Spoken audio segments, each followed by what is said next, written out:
everyone doing? Good. A lot of excitement in the room and in the building. We're so happy to have you here. Welcome to the 2022 Entrepreneurship Expo at Venture Lab in Tangen Hall. We're thrilled to be back in person. We're thrilled to have you here. My name is Lori Rosenkopf. I'm the Vice Dean of Entrepreneurship, and I'm also the Wharton Faculty Director for Venture Lab. And joining me for today's Fireside Chat, this must be why we have such an overflow crowd, is our special guest, Jim Bankoff, who is Wharton MBA class of 1996. And Jim's done it all. He's a founder, he's an innovator, he's an Emmy Award winner. He's currently CEO and chair of Vox Media. And I know you're familiar with Vox, and that's a lot of why you're here. Vox is known for brands like SB Nation, of course, Vox itself, New York Magazine, now this, the Dodo, and they also have an award-winning podcast business and studios as well. So, Jim, we're so glad you made this trip up from DC. Welcome back to Penn. We're glad to have Lori. you. Thank you. I'm so happy to be here, and it's great to see everyone. And it's so exciting to be in Tangen. I just got a tour, and I told someone I wish I had been born a little bit later, maybe, so I could take advantage of all these great opportunities. But it's great to see you all here. Well, it's wonderful to have you. There's been so much published about you, Jim, but I wanted to give you a chance to tell us about your life prior to this success in the media world. So tell us a little bit about your transition from Wharton into media.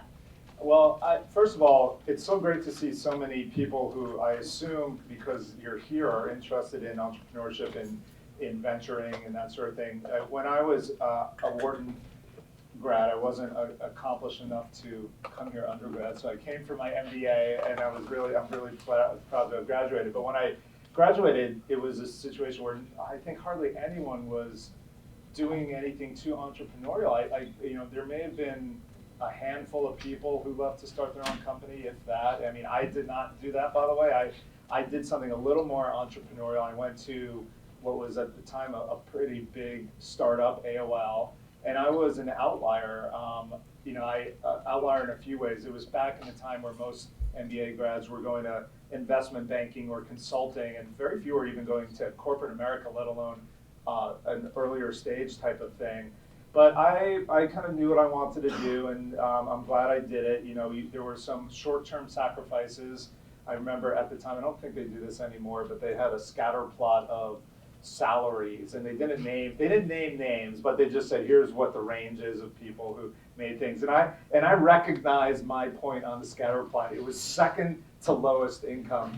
And I also recognized the person who was the only person who was lower than me, because they were a friend of mine, and they went to work for a nonprofit and had a great career there. But I bring it up not to talk about money, but just to say, it was rare at that time to kind of follow a passion. And so I did that. I went to AOL. I started in kind of lower middle management, but I really loved it, and it was my passion for media and for the internet that propelled me through it. Mm-hmm. And AOL at that time was a startup. So what did you gain by working in someone else's startup? Well, my father was a lifelong, my father is, he's still alive, and he'll be 94, and I'm really blessed to still have him around, and he's still going well, he's still working. And for nearly all of his career, he did his own business. I mean, it was smaller business, he was in the jewelry business.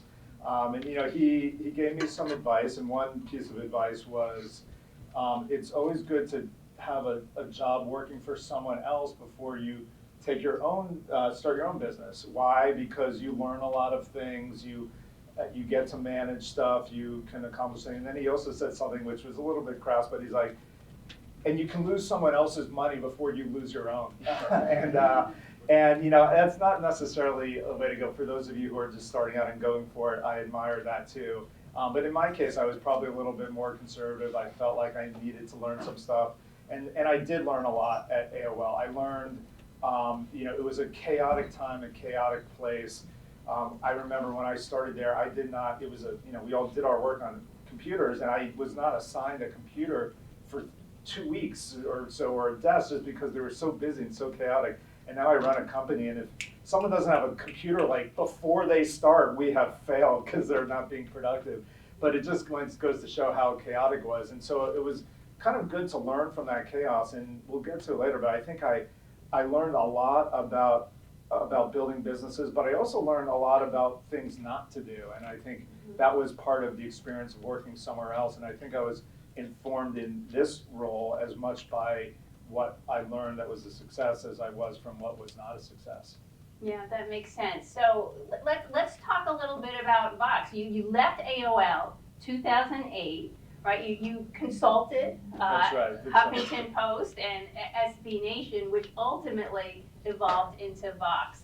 Of course, now Vox is a top 10 media company. It's acquired New York Media, Group 9 Media, and here you are, CEO and chair. But start with the founding story. How did it become Vox?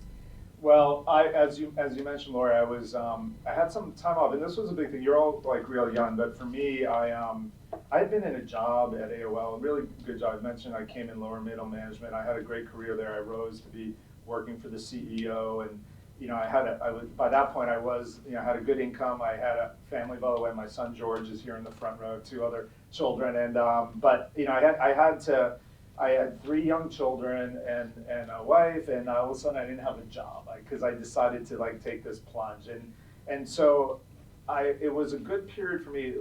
I think everyone in this room, by definition, I know is probably an ambitious person, and so not having something to do, is an awkward feeling, particularly if you as we all do, I think, need the income, and you have children, a family, you have bills to pay, that sort of thing, and so you're like, oh, I gotta find my next job, find my next thing. And for me, I waited a little bit. I took some consulting jobs. Part of it was the 2008 recession, so I didn't have a choice about waiting. It wasn't like there were all these jobs available or anything. But that gave me a little bit of time and space to kind of reconceptualize what it was. I think had I taken a job the day after that AOL experience, I probably would have leapt right into maybe another big job, even though in the back of my head, I always wanted to pursue something more entrepreneurial. It takes some courage, and frankly, the later you start, the more courage it takes, because you get wrapped up. You need a salary.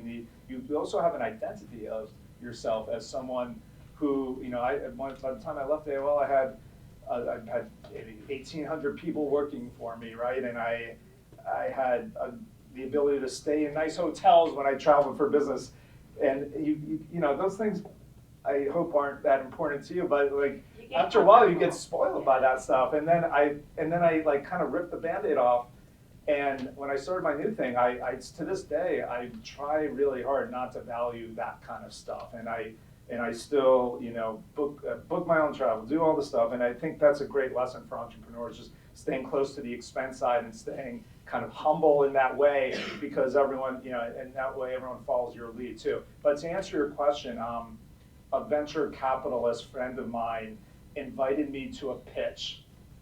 Didn't pay me for it, but said, hey, can you do me a favor? Can you listen to this pitch?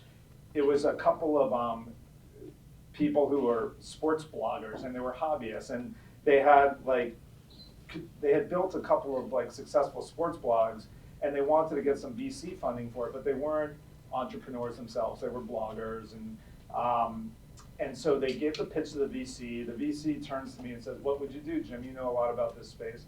Would you invest or not? And I said, I wouldn't invest. And they said, how come? I said, well, I love the idea, and I love these people, but if you're going to put capital into it, you need someone to run it like a business, and you don't have anyone to run it like a business, and until you do, I'd recommend passing. That was the abbreviated version of what I said. And he's like, you know what, you're right. Thanks, guys. The meeting's over. And they left a little dejected that they didn't get the funding. But one of the guys was smart, and he pulled me aside and he said, I actually agree with what you're saying. Would you have a cup of coffee with me? And long story short, I got to know them over time, and I fell in love with the small opportunity. And as I said, I went from this big job managing 1,800 people to this tiny job sharing a motel room on a business trip, managing 2 people. And I was just passionate about it and hooked. And from there, we raised some venture capital money, and we were off to the races. Mm-hmm. Absolutely. So today, Vox, it's an empire of premium media brands, right? There's New York Magazine, there's Eater, SB Nation, Vox.com. Your recent merger with Group 9 gives us now this, the Dodo, Pop Sugar. Condé Nast, New York Times, BuzzFeed, they're all competitors. I hear you also consider Disney to be a competitor. Why? Yeah, well, I want to thank you for calling us an empire. I'm flattered, but I sort of we're not not an empire, but we are, I'm really grateful for the success that we've had. I think there was an article written kind of talking about an interview with me where I talked about Disney, and honestly, I don't view Disney as a direct competitor. We do compete in some spaces, like we have SB Nation, they have ESPN, which is considerably larger, but less a competitor, more an inspiration, I think, for what we can be as a media company. And I use that Disney comparison because if you think about what Disney does well, and they've done it through organic growth with the main Disney characters and everything like that, and then they've done it through acquisitive growth with Marvel, with Lucas, Star Wars, on and on, Pixar, etc. They are a company that has, in their case, premier entertainment franchises like the ones that I've mentioned. And then they have business operations that essentially exploit that great intellectual property, that great creativity into strong businesses. And in their case, those businesses are filmed entertainment and consumer products. We're a different company. We're more news focused. We're not as on the nose entertainment as they are, right? But I like to think that we have the next generation of great brands that we can build. You mentioned some of them in the introduction. The Dodo in the animal space, Eater in the food space, SB Nation in sports, Vulture in the culture space. And so the comparison I make, and we're on a much smaller scale, and I'm always careful about saying we're competing against Disney because I know they're a considerably bigger company than we are. But what we have in common, I think, is that we believe in building great creative franchises that audiences love, and then making strong businesses out of those great creative franchises. And that's the comparison, I think. So when I have grandkids, will I be able to take them to a Vox Media theme park? It won't be for a while. Maybe so we can think of like a great roller coaster that we can make out of Pop Sugar or Polygon. Polygon would be a good theme park ride. All right. Well, we'll keep an eye out for that. So media is a tough business in the digital era, right? There have been so many disruptions, economic downturns, political challenges, and now new platforms like TikTok. So how much is the entrepreneurial mindset important for you when you're facing these sorts of challenges? Well, I know how smart and ambitious this audience is, and I don't pretend to have a lot of the knowledge that you have. I was always passionate about media, and honestly, whether it was at AOL or what I'm doing now, I was always focused on media. So that's my subject matter expertise. But when it comes to entrepreneurialism, the biggest word that I will stress for you all, and I hope I'm not too cliche in saying this, is change. And I talk about it internally with my team, talk about it externally, because when you're an entrepreneur, particularly in the climate in which we live in, and I suspect it's only going to accelerate, the key thing is, your key strength, I think, is your ability to adapt to change. And that's a very difficult thing. There is no playbook that I'm going to be able to share with you because every situation is different. Sometimes you can change too quickly and not be patient enough and not stick to your ideas enough. Sometimes you can change too slowly and be burned by that. So there isn't one size fits all. But we do live in an era that is defined by constant change. And in the media business, as much if not more so than any other business, we are driven by change and we have to adapt. And I think in the media business, there are two forces of change. You alluded to one of them. One of them is change brought on by technology. And even in the short time that I've been running Vox Media, the way we consume media has changed tremendously. And in your lifetime, and you're considerably younger than I am, in your lifetime, the way that media is consumed has changed dramatically. And you can think back to when you were kids, you were probably still watching linear television or cable television a little bit.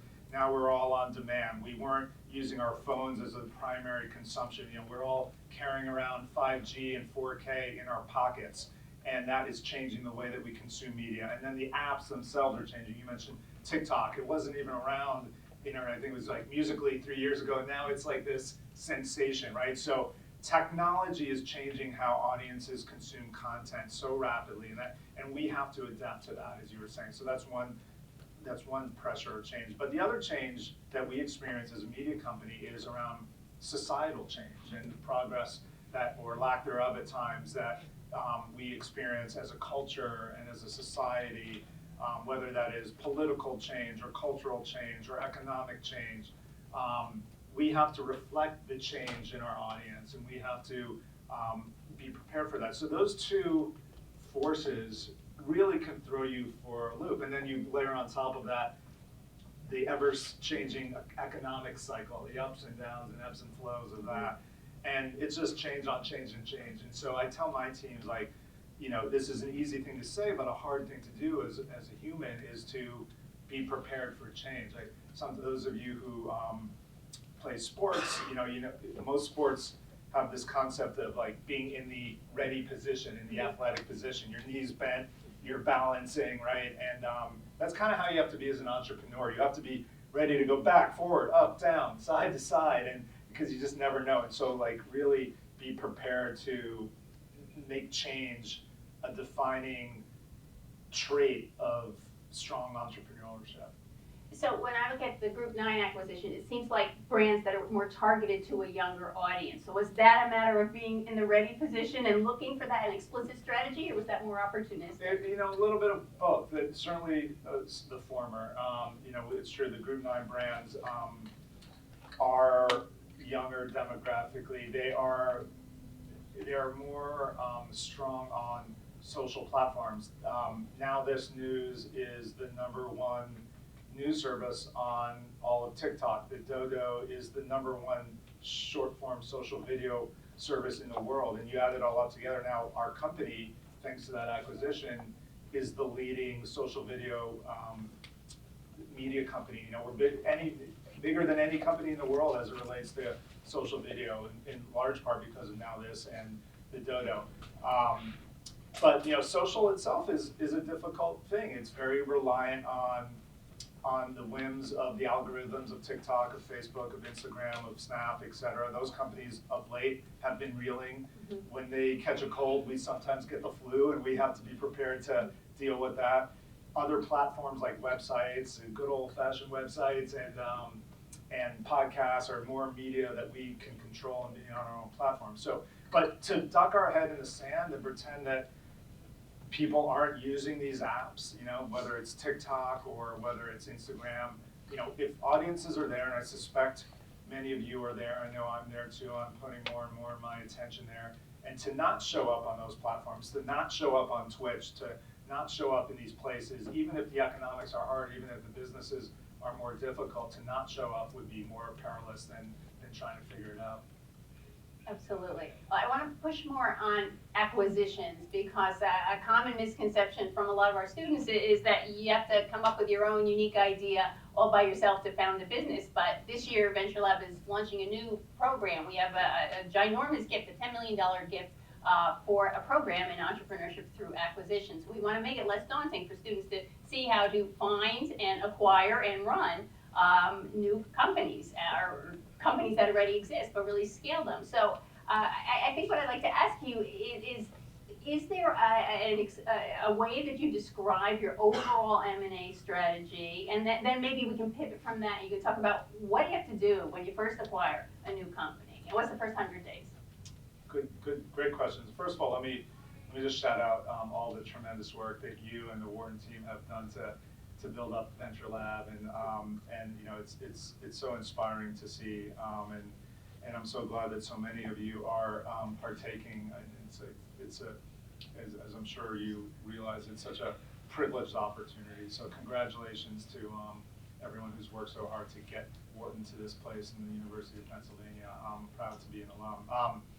With regard to Vox Media has grown both through organic and acquisitive growth, and we do have a pretty set acquisition strategy that is probably different from a lot of companies. Like some companies, there's different ways to do it. Some companies operate on what I'll call more of a holding company or portfolio model, where they can go and find a business, and it could be, thematically, usually it's like thematically related, but sometimes they just acquire a good company for what they think is the right price, and then they run that company and they provide maybe certain corporate services, but by and large, it's almost as though they were an investment holding company and they were just running the company and making sure that it performs every year.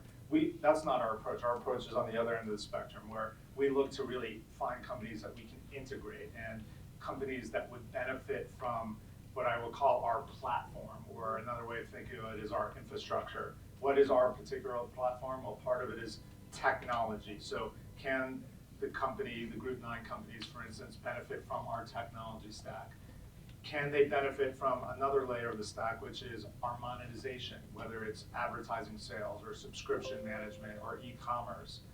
Can they benefit from our physical infrastructure around our studios, our podcasting studios, our television production capabilities? Can they benefit from our marketing, and can we find synergistic ways to promote from one audience to the next? And then, of course, can they benefit from our corporate services, whether it's kind of HR people stuff, finance stuff, et cetera. So we're looking for a company that has done well on their own, but that can be propelled to another level by plugging into the stack that I just referenced. We're also looking for companies that can contribute to that stack. So are they bringing new technology that we don't have? Are they bringing new audiences that we don't have? Are they bringing a new way of doing things that we don't have? So, that's typically how we've gone about the M&A process, and I think we've had a good track record. But to the next part of your question, what are the next 100 days like? The one thing I didn't mention is, what's the culture of the company like? Who are the leaders? Who are the founders? We tend to be a place that really values founders, and we want the founders of the company, the people who are the heart and soul of the company. I can give some small examples. Preet Hara, who is formerly U.S. Attorney General for the Southern District, developed a pretty big podcasting company that we recently acquired. And Preet, even though he has so many opportunities, including maybe running for governor of New York someday or something like that, he is proud to work with us and happy to work with us, and I'm happy about that. Or Kara Swisher, who had her own company, is still continuing to work with us, and I can go on, and I think we create an environment where people want to work, and so we focus on that too. You have great financials and you have a great product, but if we don't think it's going to be a cultural fit, if we don't kind of share the values of it, that we publish on our website and that we really get to know people about, then it's unlikely going to work for us. So the first 100 days are really spent on making that integration happen, like building the human connections that enable us to put the processes in place to take advantage of all those things that I mentioned. How are we going to make your sales more successful? How are we going to make your physical production more successful? How are we going to help you grow and figure out those things? But it's really, it comes down to like the human relationships. We're still in a creative business. We use technology to advantage ourselves, but we rely on creative people for the success. Yeah, and the more experience you have in acquiring, the more that you can routinize that. Each company's a little different that you acquire, but it is a capability in and of itself. That's right. That's right. And I think that's an excellent point. And there are some things that can be standardized, but the real thing that you get good at is understanding what isn't standard and how you adapt to a situation, and not trying to make things to put the round pegs in the square holes kind of thing. Gotcha. Yeah. All right, I'm going to ask you a couple of rapid fire lightning round questions, and then I have some that we've collected from the audience as well. But so fondest word in memory. My friends are, just having dinner parties with my friends is probably the biggest.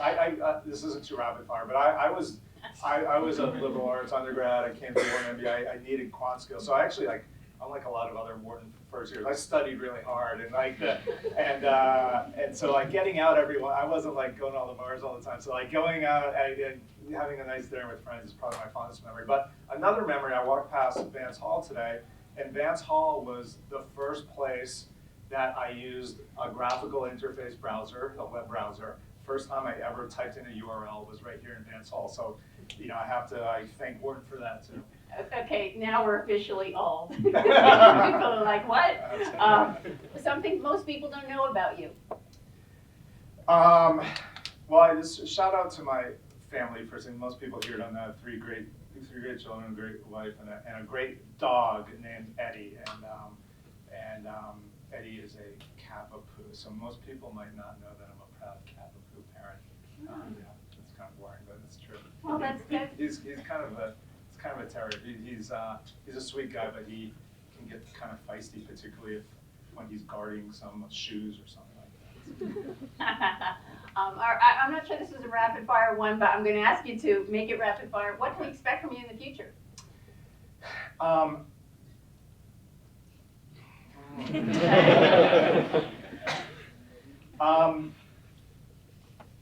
I think, the word that comes to mind is quality. We've grown our business through the intersection of quality and scale. So we've done a lot of acquisitions, we've grown a lot organically, but what we really try to do, the internet, and all of you consume media online, and there's just some like stuff that isn't built to last, and stuff that is chasing the algorithms, or just kind of crappy content. It might be fun for a month or even a few months, but then it kind of goes away. And like, so we want to create stuff that is lasting, and it can be fun, like a little more lighthearted. It doesn't all have, or it could be strong investigative kind of stuff too. But we want to create strong, enduring brands. Fantastic. All right, let me take a few of the questions that were submitted by the members of our audience here in advance. So let me just read this. I don't know who it's from. With the saturation of the online media space, what differentiates successful entrepreneurs from the many others trying to succeed in the space? I don't know if this is still a thing, but I was talking to a venture capitalist a long time ago, and they're like, is the business you're trying to create a burger? And I was like, what does that mean? He's like, a burger, it's meant, you make it and you flip it. And by that they meant like, are you just trying to build something that you can sell to the next person? And by the way, sometimes like the right answer to that question, particularly if you're talking to venture capitalists, might be like, yes, I am trying to flip it. and because there's no shame in that game. Like that is like, you hear about serial entrepreneurs and all this stuff. And a lot of times, like, that's what you're doing. You're like, all right, I'm going to get this business to a certain point, and then I'm going to sell it, and there's an established market and established buyers and established multiples, and that's what you're doing. And then there's another thing where you're in it to like keep it and to grow it. And by the way, I think we're more inclined. We've been at it now for like 14 years. I have long-term investors, and they're like, Jim, our fund usually has a 7-year time horizon. You've been at it for twice as long. What's the story? But the story is that we're continuing to grow and we're continuing to have success. So our investors are patient. But I bring it up because kind of knowing a little bit like what you're going for and having a mindset of that. Like, are you trying to build something? And by the way, no one knows for sure. Like, I'm giving this speech. If someone makes an offer around Vox Media that we can't refuse, i.e. like they're an amazing steward of the company and they providing a lot of stakeholder value to our employees and to our shareholders and to our audiences, sure, like a fiduciary responsibility to look at that. But what we're not doing is going about our business every day saying like, all right, let's hit these milestones so we can sell the company. Like, and again, like, if we were, that would be fine. Like, but I think it's kind of important to know what you're doing and which one you are. So that would be an example of a healthy exit whenever it would happen. But how do you know when to stop pursuing a venture that isn't going so well? Yeah, unfortunately, you don't always know. Most of the time you don't know.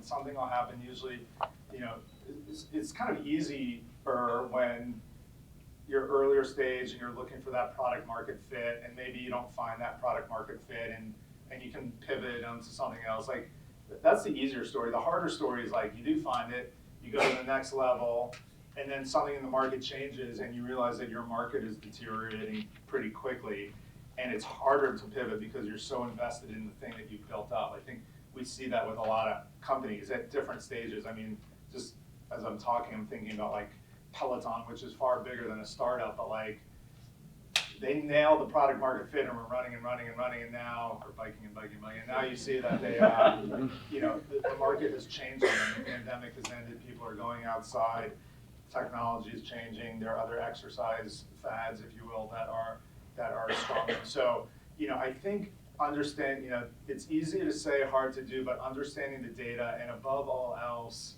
being honest about what you're seeing in the data, being honest about what your capabilities are. When something is changing in that way, or going sideways or going south, it doesn't mean that you're necessarily in a lot of trouble, because selling your company to someone who can help the company could be a great thing for the company and for you, but you have to be intellectually honest about that. You have to know when it's just a matter of kind of gutting it out and persevering, and when it's like, okay, we need a bigger boat here. We need capabilities that we're not going to have the capital or know how to do, and that's maybe a trigger for saying, okay, maybe we should look for an exit. Or another way, a more financial way of looking for it is like people have given this advice a lot, which is like, okay, we built something great. Ask yourself, if we continue to build something for 5 years, is the company going to be worth, and apply whatever compounding rate you want,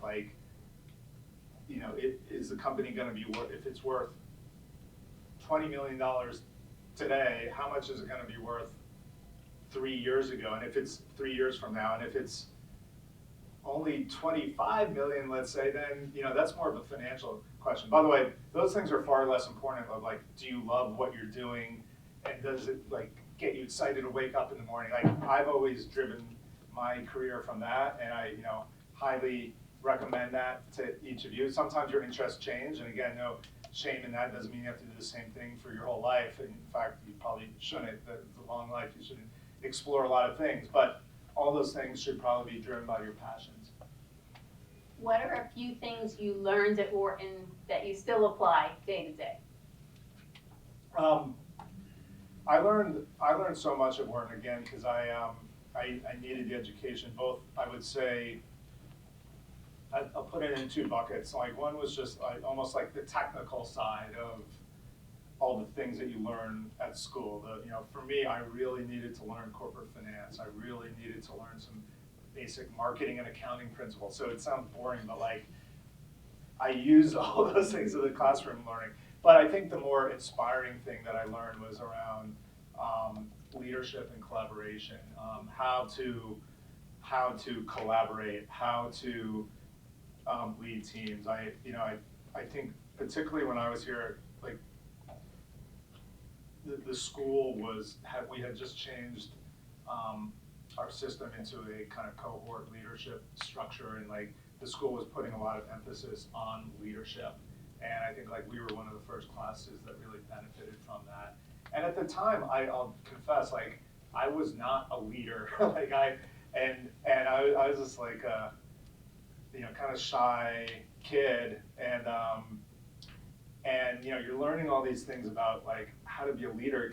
It could be a little for me, everyone's different. But for me, it was somewhat abstract. As what does it mean to be in a leadership academy? I just want to do stuff. I don't know what you're trying to teach me here. And now in retrospect, as a leader, and I say that just because I have responsibilities to lead people and work and collaborate with people. I harken back to a lot of those lessons and a lot of that experience, and I'm really grateful that it was somewhat thrust upon me. I came here to, I came here because of the reputation of the school. I came here because I knew I'd be surrounded by great peers. I came here because I knew there'd be great professors and academics and resources and facilities. I did not come here thinking like I need to learn how to be a leader, but I did learn a lot about that here. Yeah, I definitely find it in my experiences here that the older the students, the more they're interested in pursuing leadership issues. And for the younger students, I think that should be easy. And the older we get, the harder we realize it really is. Let me give you a final minute to reflect on your Wharton and Penn self way back when, and look at our audience here, and we have both graduates and undergraduates and across many different schools. What do you want them to hear that you wish someone would have told you back when you were here?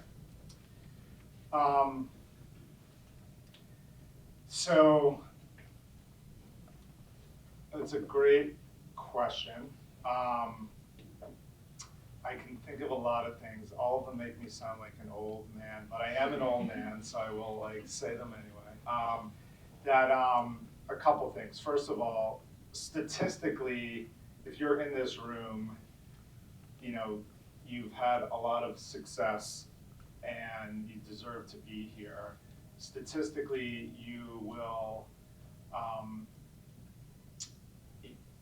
I guess the answer to your question is don't worry. It'll be okay. It'll be okay. And that's an easy thing to say, they're gonna have health issues, we're all eventually gonna die, and so there are things, but I mean that in the sense of your careers. They're just, again, you are fortunate to be here. You're fortunate to, regardless of what country you live in or are from, you have made it here, and you're benefiting from one another. And so statistically, you're already hard workers. Some people will say work hard. I don't have to tell you that. I would say be good to yourselves and be good to one another. I'm not saying that just to be soft and fuzzy. I'm saying because you already know the other stuff. You already know how to succeed to get to this level, and if you are at this level, chances are you already have that in you. So I would say don't worry about that. Worry about the connections that you make. Worry about not say worry, but focus on the life that you lead. Focus in that leadership. One thing I would say is, as you build out your businesses, it's really important to have a driving mission that has a profit motive if you are a for-profit company, but that profit motive, the mission is not to make money, like any successful business. Successful businesses make money, but that's not what the mission that gets you there is. And so really think about what that mission is. And the mission doesn't have to be to outwardly save the world, but it has to be something that inspires people and brings people together, particularly the employees that you will be working with. Because and you're all part of this generation, whether you're working for someone or you're leading people, you will want to be inspired, and everyone who's with you will need to be inspired. And your generation knows that far more than my generation, and it's probably very obvious to you, but you inspire people through your humanity. You inspire people through the goals of your business and what it's trying to accomplish. And then ultimately that's also how you create value as well. And those things are all very much aligned. Excellent advice, and a good note to close on. I could do this all day. I'm having such a good time, but I want them all to experience the rest of the Entrepreneurship Expo as well.